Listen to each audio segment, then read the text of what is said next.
Merci. Permettez-moi de vous saluer tout d'abord, monsieur l'administrateur général, et vous remercier pour l'accueil que vous nous faites aujourd'hui dans un lieu prestigieux, puisque vous indiquiez qu'effectivement tout à l'heure que le président de la République était dans ces lieux. Je crois que le tapis rouge avait été déroulé pour nous, peut-être qu'il a été déroulé, mais cela nous convient parfaitement. En tout cas, merci également à vous toutes et toutes ici présents. Vous dire aussi que nous avons eu de nombreuses défections compte tenu des risques qu'il y avait du point de vue du transport.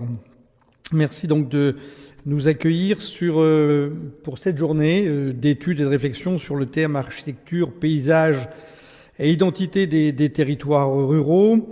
Une journée organisée donc par notre association Nouvelle Ruralité avec le concours du Commissariat Général Égalité des Territoires, la Caisse des dépôts, le groupe La Poste et donc en partenariat, je le redis, avec le CNAM. Nous avons effectivement, vous l'avez rappelé, de nombreuses choses à faire ensemble et donc nous sommes en train de nouer un partenariat qui doit nous permettre un travail fructueux pour les territoires que nous avons en responsabilité dans le cadre des structures que nous gérons ou administrons.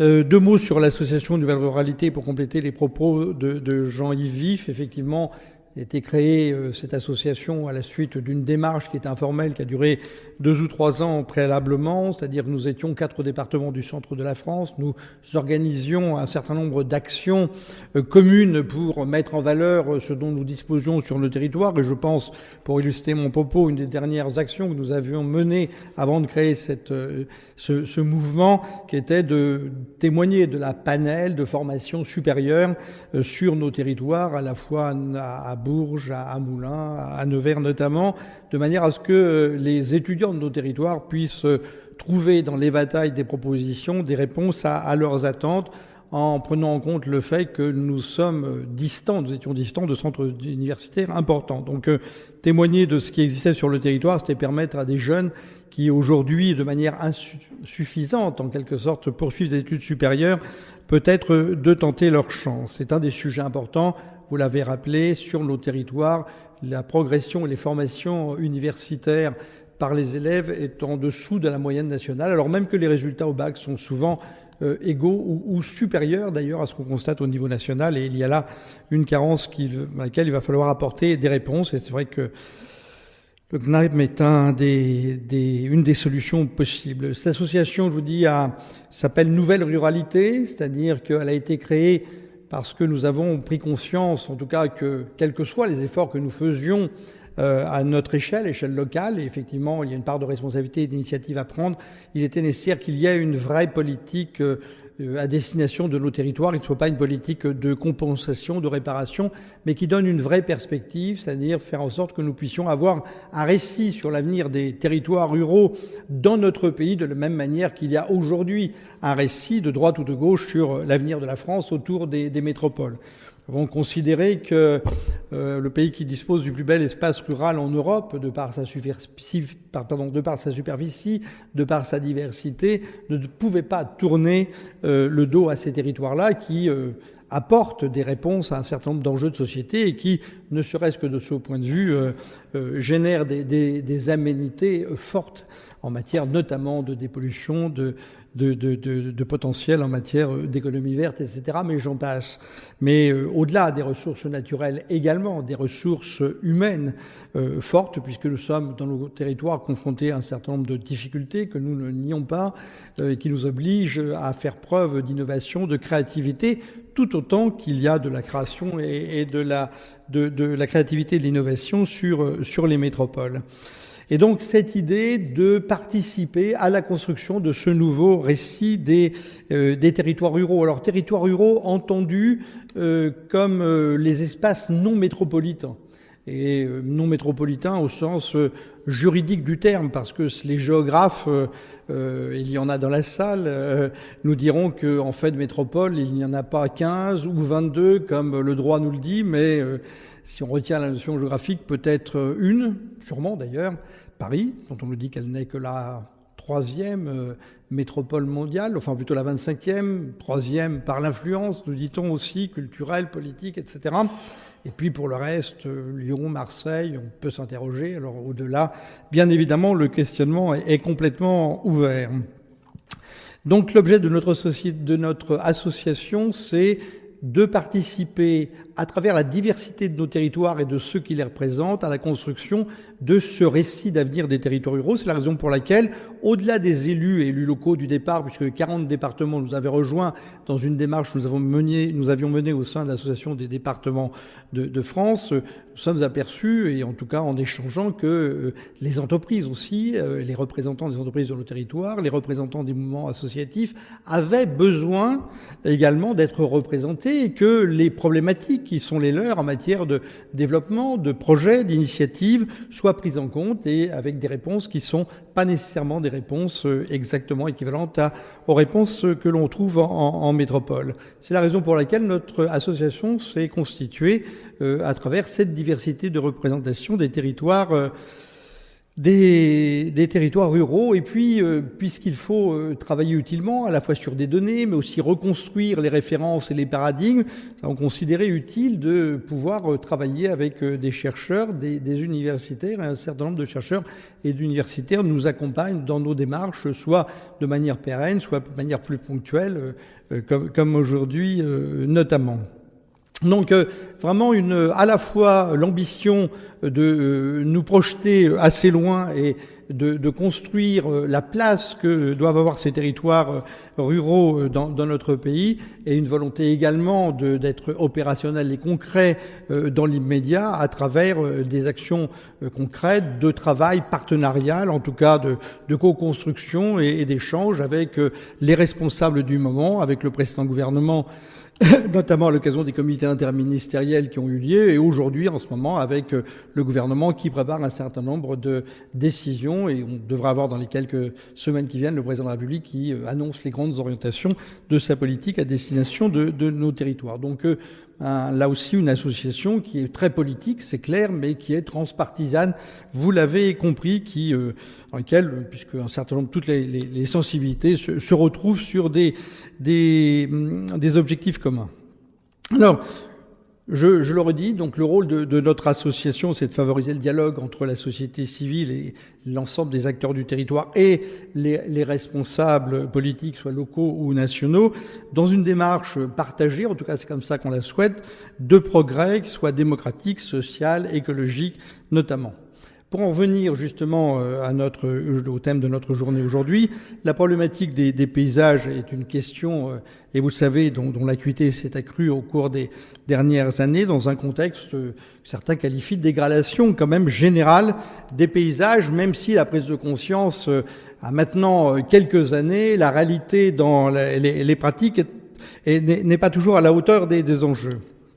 Une dégradation générale des paysages qu'on retrouve dans les espaces ruraux et dans les espaces périurbains et également, comme le rappelle d'ailleurs un récent rapport du Conseil général de l'environnement et au développement durable, dans un rapport qui date de décembre dernier. Alors, pour répondre à ces questions, la France a ratifié la Convention européenne du paysage du Conseil de l'Europe, qui d'ailleurs engage notre pays sur un objectif de qualité de son espace portant sur les territoires vécus et non plus seulement sur les sites d'exception. C'est important. Les paysages dits ordinaires, on pourrait en tout cas du quotidien, nécessitent une attention particulière et des pratiques qui soient précautionneuses. Vivre et travailler sur un territoire, c'est l'habiter, mais également l'interpréter ou l'adapter pour se l'approprier. Les activités agricoles, industrielles ou économiques modifient l'espace pendant que le paysage inscrit dans le territoire l'appartenance identitaire à la nation. Les patrimoines, paysages, villes, architecture ont été effectivement façonnés, produits et modifiés à toutes les époques par les habitants, par les occupants. Les paysages, l'architecture, l'identité constituent ainsi, dans cette perspective, des vecteurs d'avenir de nos territoires. Si nos territoires ne sont donc pas figés, nous les voulons durables, c'est-à-dire inscrits dans leur multifonctionnalité. Nos villages, nos villes ne doivent pas donc se résumer, comme certains d'ailleurs voudraient y en enfermer, se résumer à des cartes postales, mais plutôt à des lieux de vie capables de donner du lien social au quotidien, de participer à l'attractivité de notre territoire et s'inscrire dans des stratégies de développement durables. L'objectif donc de cette journée, c'est de promouvoir l'attractivité de nos territoires ruraux, notamment, enfin quelques objectifs, quelques pistes que nous pourrions nous donner. Attractivité fondée sur l'identité architecturale et paysagère des villes, des bourgs et des campagnes. Lutter contre la banalisation et l'uniformisation de nos territoires. Cette banalisation, on la perçoit dans la manière dont envisagent nos concitoyens dans tous les domaines, et les médias ont leur place et leur rôle dans cette manière d'envisager les choses, et il y a une attention très particulière à ce que certaines idées de la modernité ne conduisent pas effectivement à remettre en cause l'identité de nos territoires qui, pour autant, ne doivent pas, je le répète, être figés. C'est comme ça que nous le concevons. Renforcer la différenciation des territoires, nouvelle ruralité à un S, parce que cette diversité, on en a conscience et on veut la cultiver justement. C'est une manière de contrer ce risque de banalisation. Donc renforcer la différenciation de nos territoires, fondée sur leur image et sur leur structure, sensibiliser les décideurs et acteurs locaux sur ces enjeux, notamment à travers différents dispositifs qui existent aujourd'hui et qui pourraient être renforcés dans des approches de concertation et de participation et de coproduction.